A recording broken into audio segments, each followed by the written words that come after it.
Assalamualaikum warahmatullahi wabarakatuh. Perkenalkan, nama saya Vita Aprilia dan rekan saya Arisnami Hermawanti dan Aking Java Mukti.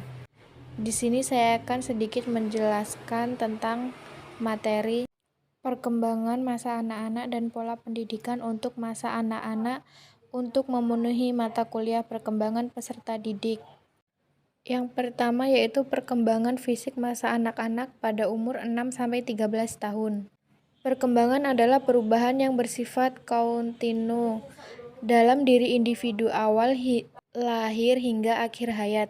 Perkembangan yang terjadi pada diri manusia tentu menjadi perhatian, sehingga tidak menutup kemungkinan banyak orang yang mencoba mengkaji pembahasan tentang perkembangan. Untuk itu, berikut adalah definisi perkembangan menurut beberapa para ahli.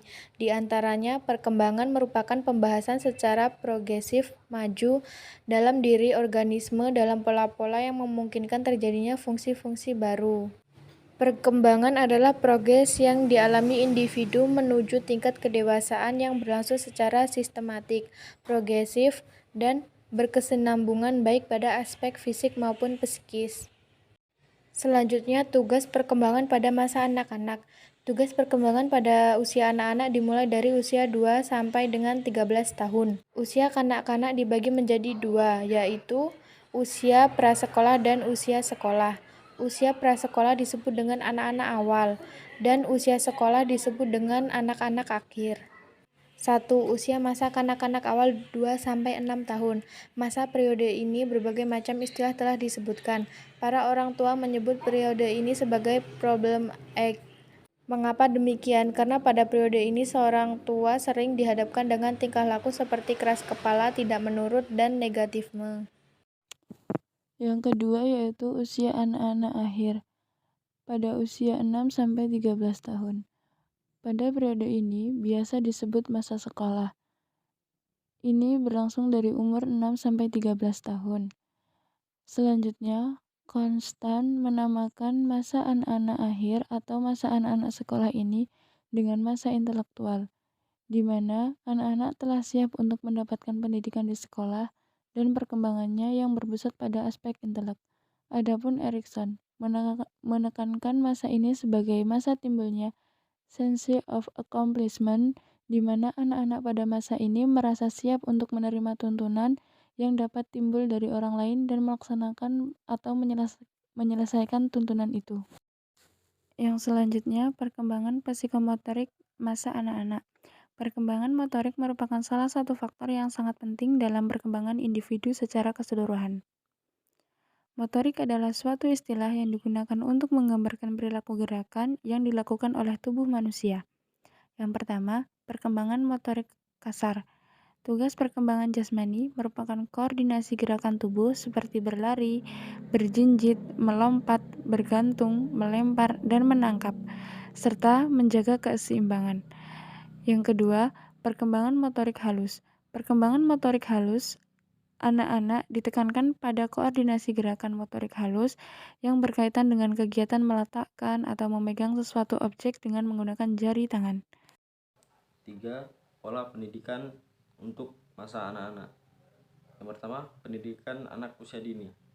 Penyelenggaraan pendidikan anak usia dini berdasarkan Undang-Undang tentang Sistem Pendidikan Nasional dinyatakan bahwa pendidikan anak usia dini atau PAUD adalah suatu upaya pembinaan yang ditujukan kepada anak sejak lahir sampai dengan usia 6 tahun yang dilakukan melalui pemberian.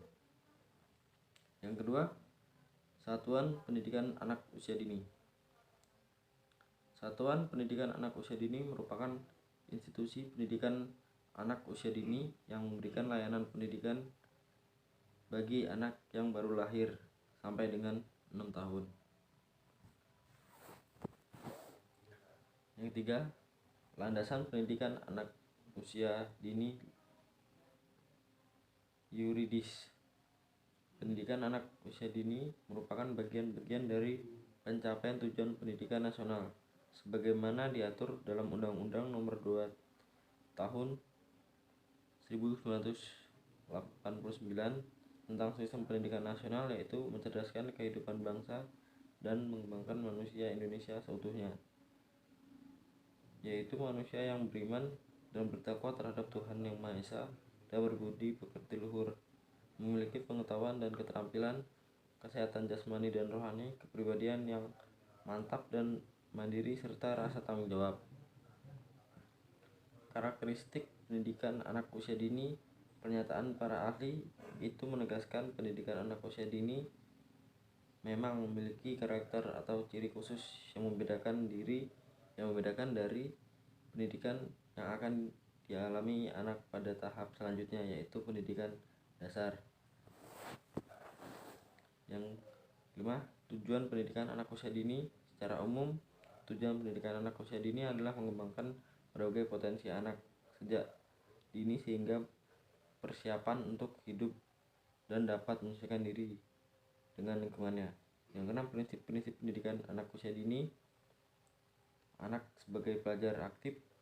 Anak belajar melalui sensori dan panca indera, dan anak membangun pengetahuannya sendiri.